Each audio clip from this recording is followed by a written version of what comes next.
एक बार एक वैज्ञानिक ने एक टिड्डे को पकड़ा और उसे अपनी आवाज पर छलांग लगाना सिखाया।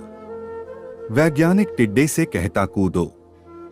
टिड्डा उसकी आवाज सुनते ही जोर से छलांग लगा देता। अब वह वैज्ञानिक था तो प्रयोग करना बनता ही था। उन्होंने टिड्डे की छलांग पर प्रयोग किया।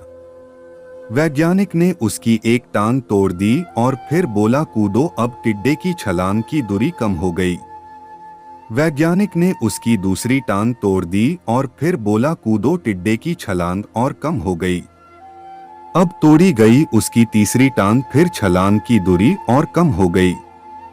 एक एक करके बेचारे टिड्डे की सारी टांगें तोड़ दी गई। अब आखिरी टांग टूटने पर जब उससे कहा गया कूदो तो वह हिल भी नहीं पाया। अब वैज्ञानिक ने अपना निष्कर्ष अपनी डायरी में लिखा। जानते हो उसने क्या लिखा? जब टिड्डे की एक टांग तोड़ी गई तो वह थोड़ा बहरा हो गया। जब उसकी दूसरी टांग तोड़ी गई तो वो और बहरा हो गया। हर टांग टूटने के साथ वो और बहरा होता गया और सारी टांग टूटने के बाद वह बिल्कुल बहरा हो गया। अब जोर जोर से चिल्लाने का भी उस पर कोई असर नहीं हुआ। वो तो अपनी जगह से हिला तक नहीं, छलांग लगाना तो दूर की बात थी।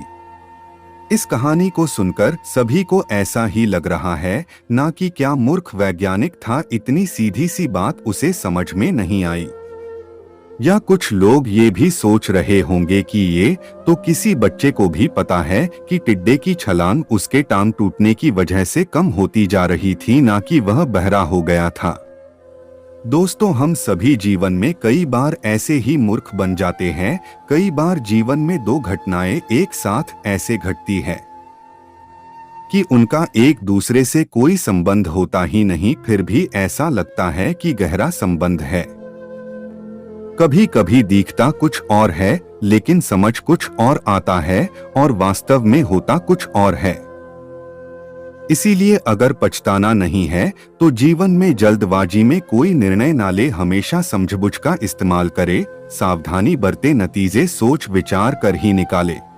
दोस्तों, अगर आपको ये वीडियो पसंद आई हो तो अपने दोस्तों के साथ जरूर शेयर करें और ऐसी ही प्यारी बातें सुनने के लिए हमारे YouTube चैनल को सब्सक्राइब करना ना भूलें।